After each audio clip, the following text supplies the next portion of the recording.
സുഹൃത്തുക്കളെ, സഹോദരങ്ങളെ, എല്ലാവർക്കും ന്യൂസ് കേരള TVMലേക്ക് സ്വാഗതം. അപ്പോൾ ട്രംപ്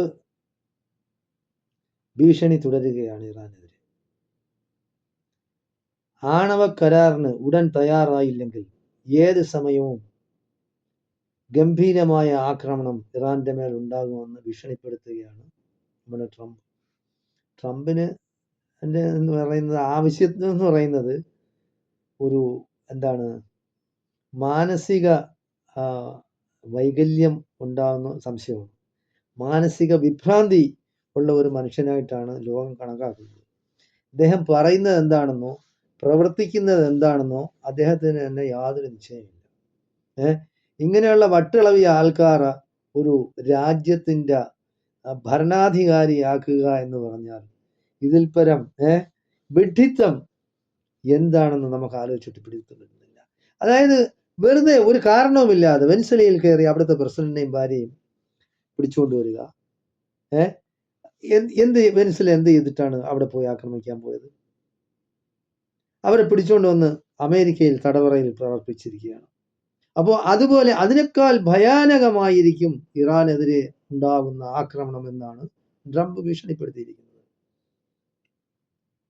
ആണവ കരാർ ഉടൻ നടപ്പാക്കണം, ഉടൻ തയ്യാറാവണം, ഇല്ലെങ്കിൽ ആക്രമിക്കുമെന്നാണ്.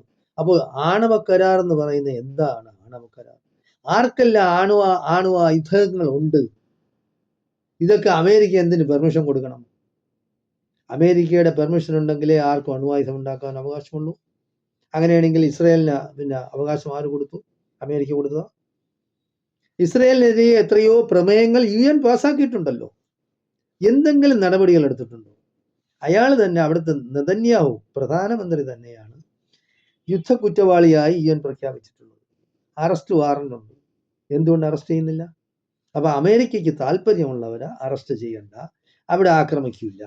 അമേരിക്കയുടെ പിണിയാളികളായി നിൽക്കുന്നവർക്ക് യാതൊരു പ്രശ്നങ്ങളുമില്ല, അല്ലാത്തവരെ അമേരിക്ക തകർക്കും, തരിപ്പണമാക്കും എന്നുള്ള ഭീഷണിയാണ്.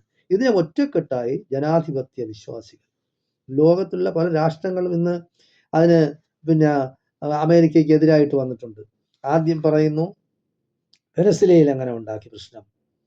രണ്ടാമത് പറയുന്നു ഗ്രീൻലാൻഡ് ഞങ്ങൾ വീണ്ടെടുക്കും, ഗ്രീൻലാൻഡ് ഞങ്ങളുടെ വകയാണ്, അത് ഞങ്ങൾക്ക് വേണം. ആ ഒരു കാരണം കൊണ്ട് യൂറോപ്യൻ യൂണിയനുമായിട്ട് തെറ്റി. അപ്പോൾ യൂറോപ്യൻ യൂണിയൻ എന്താണ് ചെയ്തത്? പിന്നെ ഇന്ത്യയുമായിട്ട് സൗഹാർദ്ദം സ്ഥാപിക്കുന്നു, ഇന്ത്യയുമായി പല കരാറുകൾ, വ്യാപാര കരാറുകൾ ഒപ്പിടുന്നു. അപ്പോൾ അമേരിക്കയ്ക്കെതിരെ ആരെന്ത് സ്റ്റാൻഡ് എന്താണ് അവർ സ്വീകരിക്കുന്നത് അതിനനുസരിച്ച് അമേരിക്ക ഓവർ തീരുവ ചുമത്തുന്നു അവരുടെ പേരിൽ. നമ്മൾക്ക് ഇന്ത്യയിൽ 500%, 100%, 200% അങ്ങനെയെല്ലാം ഭീഷണിപ്പെടുത്തുകയാണ്.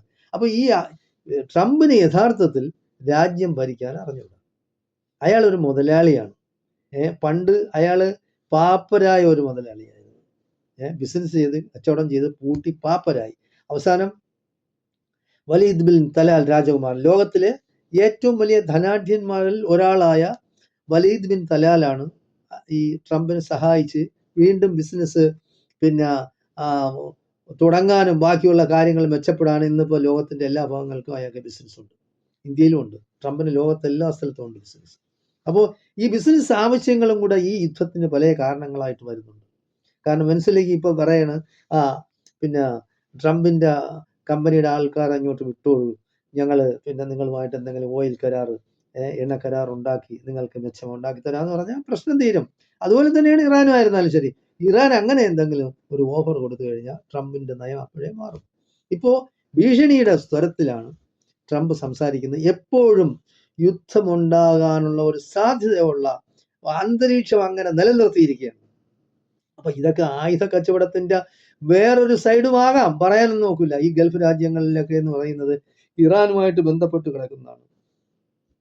ഗൾഫ് രാജ്യങ്ങളിൽ ബഹ്റിനിലും ഖത്തറിലും ഒക്കെ അമേരിക്കയ്ക്ക് വ്യോമത്താവളങ്ങളുണ്ട്, വലിയ വ്യോമത്താവളങ്ങളാണ് അവർക്കുള്ളത്.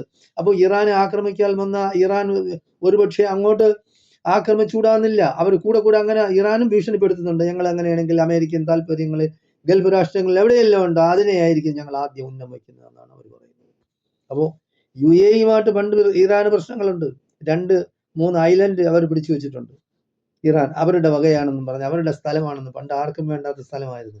ഈ ഓയിലും അതും ഇതുമൊക്കെ ആയിട്ട് ബന്ധപ്പെട്ട് ഗൾഫ് രാജ്യങ്ങൾ മെച്ചപ്പെട്ടു വന്നതോടുകൂടിയാണ് ഗൾഫ് രാഷ്ട്രങ്ങൾക്ക് ഇത്രയും വിലയും നിലയും ഉണ്ടായത്. അവര് ഈ എണ്ണ ഉൽപാദനം കൂടുകയും ഗ്യാസും എണ്ണയുമായിട്ട് ബന്ധപ്പെട്ടുള്ള ബിസിനസ് ലോകവ്യാപകമായി അവർ ചെയ്യുകയും ചെയ്ത് ധനാഢ്യരായി സാമ്പത്തിക നില വളരെയധികം മെച്ചപ്പെട്ട പലർക്കും ഗൾഫിനോട് ആകർഷണം. നമുക്ക് എല്ലാവർക്കും അറിയാം, ലോകത്തിന്റെ എല്ലാ ഭാഗങ്ങളിൽ നിന്നുള്ള ജാതി മത വർണ്ണവതീതങ്ങൾക്ക് അതീതമായി എല്ലാ മനുഷ്യരും, ലോകത്തിന്റെ എല്ലാ ഭാഗത്തുള്ള മനുഷ്യരെയും ഗൾഫ് രാഷ്ട്രങ്ങളിൽ വന്നാൽ കാണാൻ കഴിയും. സോമാലിയായാലും സുഡാനിയായാലും ഇന്ത്യക്കാരനായാലും പാകിസ്ഥാനിയായിരുന്നാലും ആഫ്രിക്കക്കാരനായിരുന്നാലും യൂറോപ്യനായിരുന്നാലും അമേരിക്കക്കാരനായാലും എല്ലാവരെയും കാണണമെങ്കിൽ നമ്മൾ ഗൾഫ് രാഷ്ട്രം ഏതെങ്കിലും ഒരു ഗൾഫ് രാഷ്ട്രത്തിൽ വന്നാൽ മതി. അപ്പോൾ അവർ സാമ്പത്തികമായിട്ട് മെച്ചപ്പെട്ടത് ഈ എണ്ണയുമായിട്ട് ബന്ധപ്പെട്ട അല്ലെങ്കിൽ ഗ്യാസ് റിസോഴ്സുമായിട്ട് ബന്ധപ്പെട്ടുള്ള ബിസിനസ്സുകളും അതും ഇതെല്ലാം മെച്ചപ്പെട്ടത് കൊണ്ടതാണ്. അപ്പോൾ അതിൻ്റെ ഒരു പ്രതിഫലനം എന്നോണമാണ് അമേരിക്കയ്ക്ക് അങ്ങനെ ഇതൊക്കെ വന്ന് പിടിച്ചെടുത്താൽ കൊള്ളാമെന്നുള്ള ആഗ്രഹമുണ്ട്. അപ്പോൾ അതിനുള്ള വേറൊരു വശമാണ് ഇറാനെ ഭീഷണിപ്പെടുത്തുക. ഇറാനെ ഭീഷണിപ്പെടുത്തി ഇറാനെ വരുതിക്കുക. പക്ഷേ പണ്ടുള്ള അമേരിക്കൻ്റെ താല്പര്യങ്ങളെ സംരക്ഷിക്കുന്ന ഒരു ഭരണകൂടം ഇറാനിലുണ്ടായിരുന്നു. ഷായുടെ കാലഘട്ടം, രാജാവിൻ്റെ കാലഘട്ടമാണ്. പണ്ട് പേർഷ്യ എന്നറിയപ്പെട്ടിരുന്നത് തന്നെ ഈ ഇറാനെയാണ്. അപ്പോൾ പണ്ട് നമ്മുടെ നാട്ടിൽ നിന്നെല്ലാം ഈ പേർഷ്യ പോണെന്ന് പറയുന്നത് ഗൾഫ് രാഷ്ട്രങ്ങളാണ്. പക്ഷേ യഥാർത്ഥ പേർഷ്യ എന്ന് പറയുന്നത് ഇറാനാണ്. എന്തായാലും ശരി, ഇറാനെ ഇന്ന് വരെ ആർക്കും അധീനപ്പെടുത്താൻ കഴിഞ്ഞിട്ടില്ല. ലോക ചരിത്രം എടുത്ത് പരിശോധിച്ചാൽ ഇറാനും മാത്രമല്ല ഈ അഫ്ഗാനിസ്ഥാൻ, ഈ രണ്ട് രാഷ്ട്രങ്ങളെ ലോകത്ത് ആർക്കും കീഴ്പ്പെടുത്താൻ സാധിക്കാത്ത രണ്ട് രാഷ്ട്രങ്ങളാണ്. കുറേ നാളൊക്കെ അവിടെ വെച്ച് കളിക്കാമെങ്കിലും അവരെ പരിപൂർണമായിട്ട് അധീനപ്പെടുത്താൻ ആർക്കും കഴിഞ്ഞിട്ടില്ല. ലോക ചരിത്രം എടുത്ത് പരിശോധിച്ചാൽ നമുക്കത് മനസ്സിലാവുന്നതാണ്. എന്തായാലും ശരി, പിന്നെ കപ്പൽപ്പടകൾ ആവശ്യം പോലെ ഇങ്ങനെ ഇറാൻ അടുത്തോട്ട് വന്നുകൊണ്ടിരിക്കുകയാണ് കടലിൽ. 1,00,000 കോടി വിലയുള്ള USS അബ്രഹാം ലിങ്കൺ ഇപ്പോൾ ഇവിടെ ഗൾഫ് കടലിലുണ്ട്, ഇറാനുമായിട്ട് അടുത്തുകൊണ്ടിരിക്കുകയാണ്. അപ്പോൾ 1,00,000 കോടി വിലയാണ് അതിൻ്റെ വിലയെന്ന് പറയുന്നത്. പക്ഷേ ഇറാൻ പറയുന്നത് ഇതുണ്ടെന്ന് ഞങ്ങൾ ഭയക്കുന്നവരല്ല, ഭീഷണിപ്പെടുത്താൻ ഇതൊന്നും പോരാ, ഞങ്ങൾ ചെറിയ ചെറിയ ഡ്രോണുകളെ അയച്ച് വേണമെങ്കിലും നിങ്ങളുടെ ഈ എബ്രഹാം ലിങ്കനെ മുക്കും. അപ്പോൾ അത് അമേരിക്കയ്ക്കും ഭയമുണ്ട്. കാരണം ചെറിയ ചെറിയ ഡ്രോണുകൾ അയച്ച് എബ്രഹാം ലിങ്കനെ മുക്കുക എന്ന് പറയുന്ന ലോകത്തിന്റെ മുമ്പിൽ പിന്നെ ജീവിച്ചിരുന്നിട്ട് കാര്യമില്ല. അപ്പൊ അവർക്കും ചെറിയ ഭയമുണ്ട്. എന്തായാലും ശരി, ഒരു യുദ്ധം ആർക്കും ഒന്നിനും ഒരു സമാധാനവും ഉണ്ടാക്കുന്നതല്ല. യുദ്ധം എപ്പോഴും നഷ്ടമേ ഉണ്ടാക്കൂ, മനുഷ്യക്കുരുതിയെ ഉണ്ടാക്കുള്ളൂ. ഇതിനെ അനുകൂലിക്കുന്നവരും പ്രതികൂലിക്കുന്നവരുമുണ്ട്. അപ്പോൾ മനുഷ്യരായിട്ടുള്ളവരാരും ഇതിനെ അനുകൂലിക്കില്ല. ഒരു യുദ്ധം എന്ന് പറയുന്നത് എങ്ങനെ ഒഴിവാക്കാം? ഗൾഫ് രാഷ്ട്രങ്ങളെല്ലാം സൗദിയുടെ നേതൃത്വത്തിൽ, UAEയുടെ നേതൃത്വത്തിലെല്ലാം അവരെല്ലാം ഭരണാധികാരികൾ പറയുന്നത് യാതൊരു കാരണവശാലും ഇവിടെ ഒരു യുദ്ധത്തിന്റെ ആവശ്യമില്ല. കാരണം സമാധാനമായിട്ട് ജനങ്ങളുടെ നേടിയെടുത്ത ഇന്നുള്ള പുരോഗതി എല്ലാം ഒരു 50 വർഷം ബാക്കിലോട്ട് പോകും ഒരു യുദ്ധം ഉണ്ടായി കഴിഞ്ഞാൽ. അപ്പൊ സാമ്പത്തികമായിട്ട് തന്നെ ലോക സാമ്പത്തിക ഘടന തന്നെ മാറിപ്പോകും. കാരണം ഈ പെട്രോളിയം ഉൽപ്പന്നങ്ങളുടെ 25% ഗതാഗതം എന്ന് പറയുന്ന ഹോർമുസ് കടലിടുക്ക് വഴിയാണ് പോയിക്കൊണ്ടിരിക്കുന്നത്. ലോകത്തിന്റെ എണ്ണ വ്യവസായമായിട്ട് ബന്ധപ്പെട്ട ഈ ചാനൽ എന്ന് പറയുന്ന ഹോർമുസ് കടലിടുക്ക് വഴിയാണ് പോകുന്നത്. അപ്പോൾ ഈ കടലിടുക്ക് ഒരുപക്ഷെ ഇറാൻ തടയുകയാണെങ്കിൽ വളരെയധികം ബുദ്ധിമുട്ടുണ്ടാകും. അവിടെ കൊണ്ട് തന്നെയാണ് യുദ്ധം ഉണ്ടാകാൻ പോകുന്നത് ഒരുപക്ഷെ. എന്തായാലും ശരി, ഒരു യുദ്ധം ഒഴിവാക്കുന്നത് മനുഷ്യരാശിക്ക് നല്ലതാണ്. യുദ്ധം കൊണ്ട് ആരും ഒന്നും നേടിയിട്ടില്ല, ഒരു കാരണവശാലും ഒന്നും നേടാൻ നോക്കില്ല.